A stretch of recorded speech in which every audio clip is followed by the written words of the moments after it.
आप तमाम हज़रात का बहुत शुक्रिया कि आप हज़रात तशरीफ़ लाए और एक बहुत ही संगीन मामला सामने आ गया है।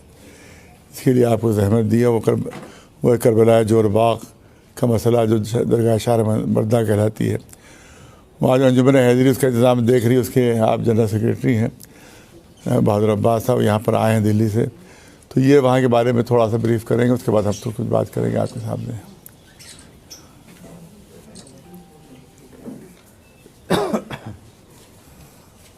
बिस्मिल्लाहिर्रहमानिर्रहीम। हाज़िन सलाम अलैकुम। अलैहिस्सलाम। दरगाह शाह मर्दा करबला जोरबाग के कल्बे जवाद साहब चीफ पैटर्न हैं और वहाँ की लड़ाई के बारे में सब ज़्यादातर जानते हैं। एक लंबी लड़ाई के बाद कल्बे जवाद साहब ने तकरीबन 50,000 करोड़ की बेशकीमती वक्फ जायदाद, जो तारीख़ में पहली बार ऐसा हुआ है, जिसको काबिज़ों के चुंगल से आज़ाद कराया और इस तरीके की कानूनी लड़ाई लड़ी कि बाकायदा 7 करोड़ रुपया काबिज़ों को मुआवजे के तौर पे देने का ऑर्डर हुआ, जिसके बाद अंजुमन हैदरी ने हाई कोर्ट में अपील करी और 1300 करोड़ रुपए का दावा किया गया, जिसको बाकायदा कोर्ट ने माना और अपील एक्सेप्ट की गई और अभी उसके ऊपर जो है कोर्ट के अंदर प्रोसीडिंग चल रही है, जिसमें जल्दी फैसला आने वाला है। इसके अंदर जब ये कोर्ट केस चल रहा था उस टाइम पर भी अमानतुल्लाह खान ने लगातार वक्फ माफिया की मदद करी। अमानतुल्लाह खान ये वहाँ के दिल्ली वक्फ बोर्ड के चेयरमैन हैं, केजरीवाल पार्टी के हैं। ये आम आदमी पार्टी के चेयरमैन हैं जो दिल्ली वक्फ बोर्ड के हैं। इन्होंने उनकी लगातार मदद करी और इंतहा ये थी कि वक्फ एक्ट के हिसाब से जिस जगह का मिनिमम रिजर्व प्राइस 58 करोड़ रुपया सालाना बनता था, उस जगह को इन्होंने कहा कि कुल 27,000 रुपये महीना पे वक्फ माफिया के पास, काबिज़ के पास रहनी चाहिए। उसके बावजूद जब हम कोर्ट केस जीत गए और अपील दायर करी, तो तभी से अमानतुल्लाह खान जो है हर हाल में वहाँ कल्बे जवाद साहब ने जिस जगह की लड़ाई जीती उस पर वापस कब्जा करना चाहते हैं और उस जगह की वक्फ जायदाद पे जो केस चल रहा है उसको विड्रॉ कराना चाहते हैं। अभी इसी जनवरी 2022 में 24 जनवरी 2022 को एक अखबार में नोटिस शाया किया, जो अमानतुल्लाह खान ने एक इलीगल ऑर्डर पास किया, जिसमें कहा कि 30 दिन के अंदर अंजुमन हैदरी उन बेईमानों को, उन गुंडों को इस जगह का कब्जा हैंडओवर कर दे। वो ऑर्डर क्योंकि पूरी तरीके से इलीगल और वॉइड एब इनिशो है, जिसकी कानून की निगाह में कोई वैल्यू नहीं थी, इस वजह से उन्होंने अब एक नया हथकंडा अपनाया कि जो अंजुमन के अहदेदार हैं, जो वहाँ कमेटी मेंबर्स हैं, उनके ऊपर पुलिस अब लगातार दबाव बना रही है। उनको प्रताड़ित किया जा रहा है, उनके ऊपर 3rd डिग्री जो इनकी टॉर्चर के तरीके होते हैं उनको अपनाया जा रहा है और अब उसमें नया तरीका ये अपनाया गया कि बाकायदा उन्होंने जो है नोटिस देने के लिए बहाना बनाया और जब मैनेजर वहाँ गए तो उनको जो है एक बहुत ख़तरनाक टेक्निक होती है वाटर बोर्डिंग, उसके बारे में मौलाना बताएंगे। उस तरीके से 3rd डिग्री टॉर्चर करने की बात कही गई। साथ ही अभी जब मौलाना बताएंगे तो मैं आपको वीडियोस दिखाऊंगा किस तरीके से इलीगल तरीके से रात को ऑफिसों के अंदर घुस के अंजुमन के अहदेदारान को उठाने की कोशिश की जा रही है, धमकाया जा रहा है और कोशिश ये की जा रही है कि हर हाल में वहाँ कब्जा हो जाए। अभी जो सबसे संगीन मामला, जिस चक्कर में अभी मौलाना की इतनी तबीयत ख़राब होने के बावजूद इमरजेंसी में ये मीटिंग बुलानी पड़ी है, ये कल का वाक़या है। कल पुलिस ने सबसे पहले सुबह हमारी वालदा को गिरफ्तार करने के लिए घर पर रेड की। उसके बाद घंटों थाने में बुलाकर बिठाया गया और कमेटी के अहदेदारान को भी थाने में बुलाया गया और जिस वक्त वहाँ थाने के अंदर वो लोग बैठे थे, उसी वक्त बहुत कुख्यात गैंगस्टर्स ने शाह मर्दा की उस ज़मीन पे कब्ज़ा करने की साजिश रची। इस कब्ज़े के दौरान उन्होंने वहाँ पर हथियारों के बल पे बाकायदा जो दस्तावेज थे उनकी लूटपाट की। उनमें एक इतना बड़ा मैं गैंगस्टर है उसके बारे में बताऊं, जिसने बाकायदा अपना फ़ोटो शेयर किया और कहा कि आज हमने ट्रायल लिया है कब्ज़ा लेने का, अब हम दोबारा कब्ज़ा लेने आएंगे। तो हथियार हाथ में हैं, उनके पास हैं। कनॉट प्लेस शूटआउट कांड सबने सुना होगा। कनॉट प्लेस शूटआउट कांड में सलमान नाम का ये गैंगस्टर है जिसने बाकायदा पुलिस पर फायरिंग की थी। उसके साथ ही अभी मैं अखबार की आपको कटिंग दूंगा जिसके अंदर टाइम्स ऑफ इंडिया खबर है कि 20 से ज़्यादा मर्डर में जो शामिल लोग, उस गैंग के मेंबर, वो लोग जो पुलिस पर फायरिंग करने से नहीं चूक रहे हैं, वो वहाँ पर आते हैं, वो वहाँ पर अंदर घुसते हैं, वो वहाँ कब्जा करते हैं। और गुंडागर्दी और दिलेरी की इंतहा देखिए कि वो लोग कौन सा ऐसा राज है कि सोशल मीडिया पे जारी करते हैं। इन सोशल मीडिया की सारी क्लिप्स ये मैं अभी आपको दिखाऊंगा। ये बाकायदा ये देखें आप कि ये सोशल मीडिया के ऊपर उन्होंने डाला है। इसमें लिखा गया है दिन तारीख टाइम बताकर कब्जा लेंगे। आज ट्रायल था, ये कब्जा करके बैठे हुए ऑफिस के अंदर बंदूकों की नोक पे अंदर घुस के जबरदस्ती और कह रहे हैं कि आज तो हमने ट्रायल लिया, हम करेंगे। ये फोटो जारी किए जा रहे हैं और पुलिस की सांठगांठ की इंतहा बताता हूँ। इसमें लिख रहे हैं वाह बहादुर पुलिस जीने नहीं देगी। मैं सेक्रेटरी मंजू बहादुर बात मेरे लिख रहे हैं, पुलिस तुझे जीने देंगी और हम तुझे मरने नहीं देंगे। कब्जा करके अंदर बैठ के आज हम ट्रायल था, बंदूकों की नोक पे 20-20 मर्डर करने वाले गैंगस्टर्स को वहाँ का SHO शरण दे के हमारे जो अंजुमन के अहदेदार हैं उन्हें थाने में बिठाता है। हमारे घरों की लेडीज़ को उठा के थाने के अंदर बिठाया जा रहा है।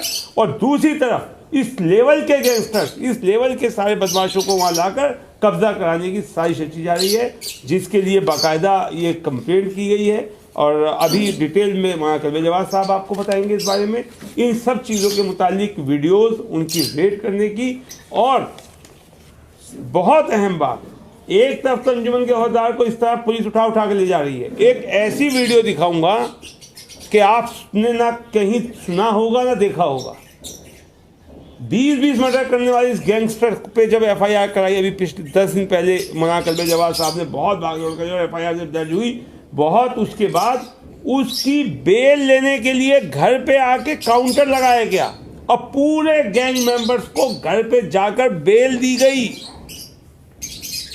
घर पे जाके बेल दी जा रही है ऐसे दफा में जहां जो आदमी को छूटना ही नहीं चाहिए। और दूसरी तरफ जो है अंजुमन के 80-80 साल की बुजुर्ग ख्वातीन को दबाव बनाने के लिए उठाकर थाने में बिठाया जा रहा है। और जिस वक्त थाने के अंदर वो बैठते हैं उसी वक्त वहाँ पर जो है ये गैंगस्टर्स जो है वहाँ पे कब्जा करके बाकायदा फेसबुक पे और सोशल मीडिया पे व्हाट्सएप पे शाये कर लिख के देते हैं कि हमने आज ट्रायल लिया है कब्जा लेने का और अब हम जल्द कब्जा लेंगे। तो ये जो गुंडागर्दी हो रही है, इस सब के लिए मौलाना आपसे बात करेंगे और उसी के लिए अर्जेंट जो मामला है उसके लिए मौलाना आपके सामने हाजिर हुए हैं। तो मैं गुजारिश करूँगा कि मौलाना साहब इस बारे में अपनी बात करें। बिस्मिल्लाहिर्रहमानिर्रहीम। आपने बहादुर अब्बास साहब से तफसीलात सुनी है और उसमें वो अमानतुल्लाह तो बहुत बड़ा बेईमान है, बहुत बड़ा बेईमान है। और उसके बाद CBI का मुकदमा भी इसके बेईमानी पर चल रहा है इसके, और इसके करोड़ों के गबन का इसके ऊपर इल्ज़ामात हैं। उसको केजरीवाल साहब जो ईमानदारी का ढोंग रचाते हैं, उन्होंने उसको इससे पहले ही बनाया था, इस दफ़ा फिर उसी को बना दिया वक्फ बोर्ड का चेयरमैन। और उसके बाद उससे पूरी उसकी धांधली चल रही है, बेईमानियाँ चल रही हैं। और उसकी पूरी कोशिश ये है कि दोबारा ये जिसको हमने जब गोलियां चलाई गई हमारे ऊपर लाठीचार्ज किया गया, हमारे ऊपर आंसू गैस के गोले फेंके गए और हमारे जवान जो है वो महीनों जेल में रहे, सारी कुर्बानियों पारी फेरते हुए ये दोबारा वापस कर दी जाए उसी वक्फ माफिया को जिसके कब्ज़े में ये नर्सरी थी। वो रिश्ते एक गांव का है अमरुल्लाह के, उसकी रिश्तेदारी है अमरुल्लाह से, जो वसीम खां और मोईद खां के जो नर्सरी पर काबिज थे और जिनको बड़ी मुश्किल से हमने 17 साल की लड़ाई के बाद उसको हटाया। वो अमानतुल्लाह के रिश्तेदार हैं, जो चेयरमैन है उसके रिश्तेदार हैं और उसी एक गांव के हैं। पूरी शुरू से वो सपोर्ट करता रहा उनकी और अभी वो सपोर्ट कर। लेकिन उसमें एक मुश्किल और ये बढ़ गई है कि उसने जो नई कमेटी बनाई है उसमें एक साहब और बहुत बड़े बेईमान शामिल हो गए हैं। वह इत्तेफाक से हमारी कौम के हैं। उनका नाम है अजय रज़ा साहब, कि जिनके ऊपर 1,24,00,000 का एक मुकदमा है और एक 26 करोड़ नहीं 126 करोड़ यानी 1 अरब 26 करोड़ का मुकदमा एक है और 24 करोड़ का एक मुकदमा एक है, यानी तकरीबन 150 करोड़ का गबन का मुकदमा उन पर है। अब जब पुलिस वाले सुनते हैं कि इतना बड़ा ये गबन करने वाला है तो उनके मुँह से राल टपकने लगती है पुलिस वालों की, और वो सब उसके साथ हो गए। दिल्ली की सारी पुलिस उसके साथ हो गई है। इसके पास 150 करोड़ के रुपए है, 150 करोड़ कमर के इसके पास रुपए है। दिल्ली की सारी पुलिस के साथ हो गई है, और हर इलीगल काम उनके लिए पुलिस कर रही है, क्योंकि वो राल टपक रही है कि 150 करोड़ का मालिक है, पता नहीं कितने हमको दे दिए और कितने हम ले सकते हैं उससे।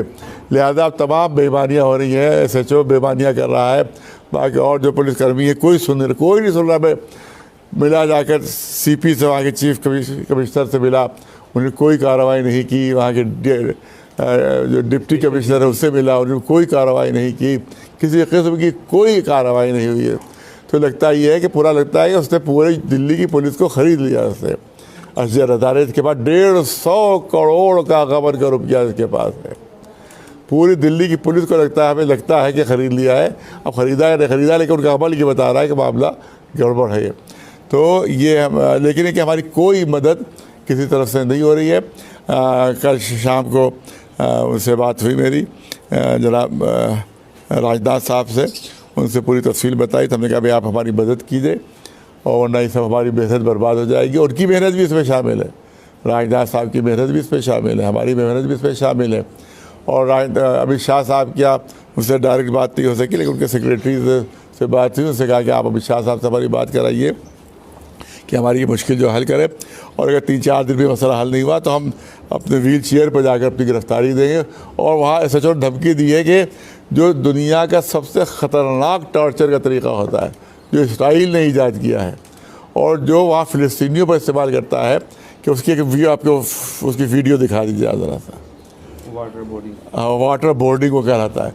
वो आँखों पट्टी बांध के उसका मुंह पर पानी गिराया जाता है, और आधे घंटे में दिमाग की रख फट जाती है। और उसके बाद ये होता है कि इसका ब्रेन हैमरेज हो गया। पुलिस से कोई मासूम है, बिल्कुल पुलिस ने कुछ नहीं किया इसके साथ, क्योंकि जिस्म के ऊपर कोई निशान नहीं होता है। वो आप इनको दिखा दीजिए कि उसका क्या वो है, उसका तरीक़ा क्या है। और वो 18 सेकंड में आदमी जो है वो मर जाता है इसमें, कभी कभी आ जाए मेरे में। ये तरीका कल्बे जवाद साहब पे, और धमकी दी है कि हम ये तरीका इख्तियार करेंगे। पुलिस ने धमकी दी है कि हम पकड़ के और कल्बे जवाद साहब, बहादुर अब्बास साहब ये तरीका इख्तियार करेंगे।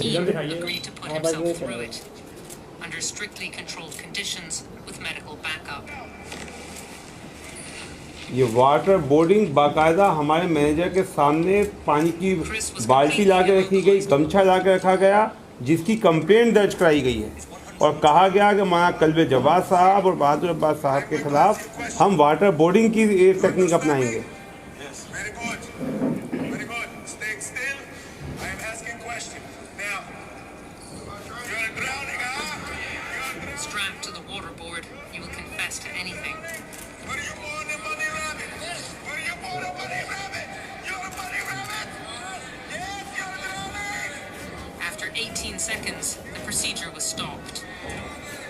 सिर्फ 18 सेकंड में मिलिट्री का आदमी भी आप देखिए टूट गया इसके अंदर।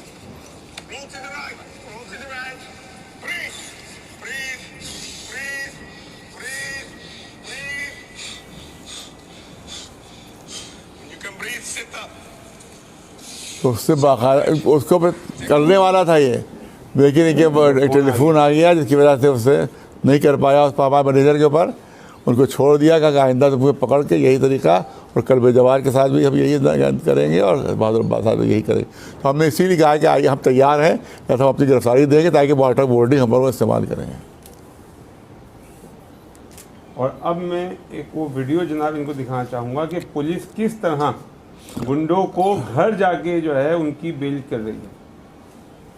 ये आप देखिए साहब, ये उस गैंगस्टर्स पे जब FIR हुई है तो ये पुलिस वाले उनके घर पे बैठ के काउंटर ऊपर काउंटर लगा के पुलिस वाले बेल दे रहे हैं, जबकि वो 307 और क्या क्या सब लगना चाहिए था। टाइम्स ऑफ इंडिया खबर दूंगा, इसमें सलमान है जिस गैंग से नंबर था 20 से ज़्यादा मर्डर में शामिल। ये अभी आपको मैं कटिंग बाकायदा दे रहा हूँ इसकी, ये न्यूज़पेपर का पेज दे रहा हूँ।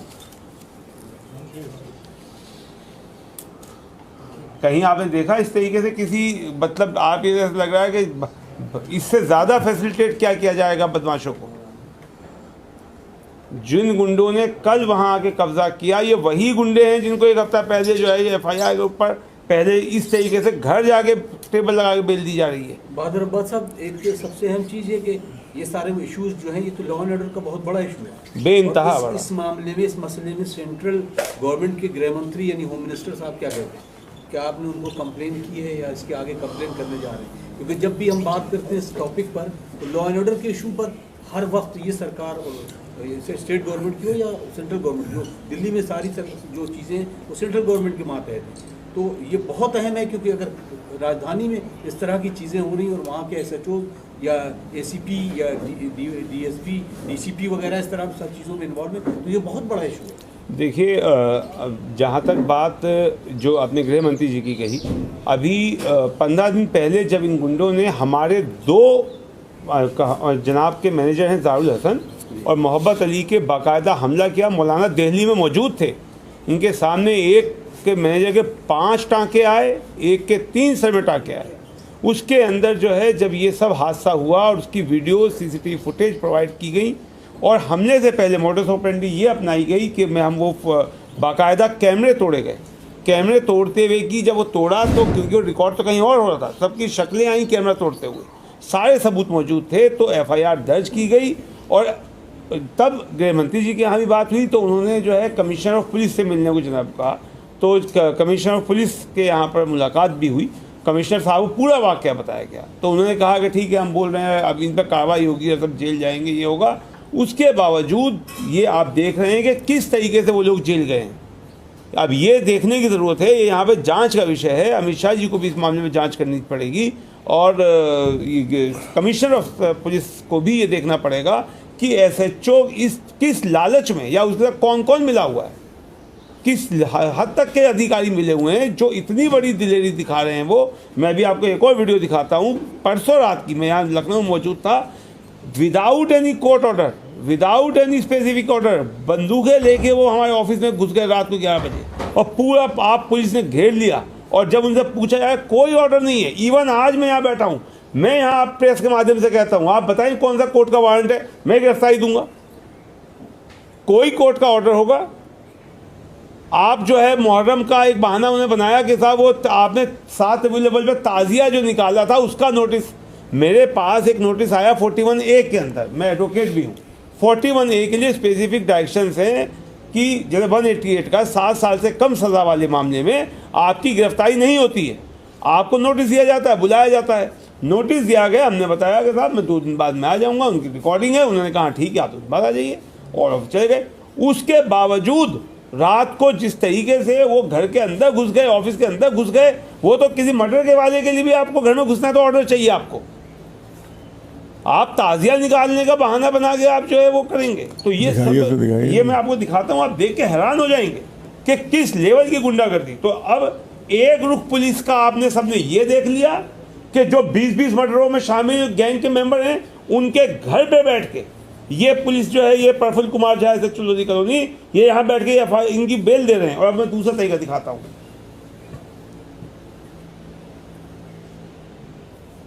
तो मामला इससे यही साबित हो रहा वही है कि वो जो है 150 करोड़ का मामला है, उससे सबकी कितना पहुंचा हम तक ये कुछ पता नहीं। पूरे सिस्टम को खरीद लिया उसने 6,000, पूरे सिस्टम ये को। देखिए ये वीडियो है, इसमें पुलिस वाले जो हैं, आवाज़ तेज कर दीजिए, आवाज़ इसमें आई, इसमें क्या है? एक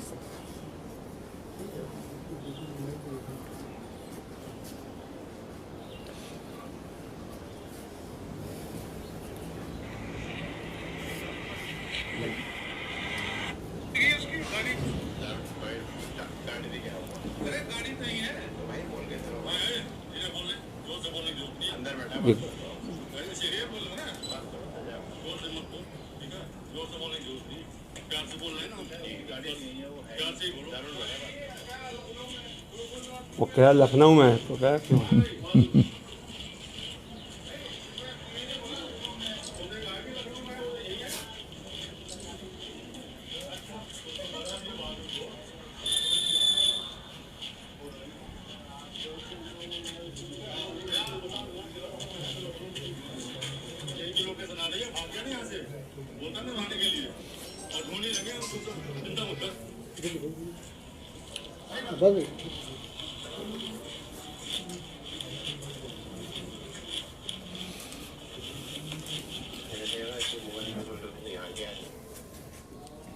तो ये आपने दूसरा तरीका देखा कि एक तरफ ये पुलिस का तरीका था और एक तरफ ये पुलिस का तरीका है, क्योंकि वो कोर्ट का ऑर्डर पूरी तरह, जो इन्होंने ऑर्डर निकाला है बेईमान वक्फ चोर वक्फ को अमातुल्लाह खान ने, वो पूरी तरह इलीगल है।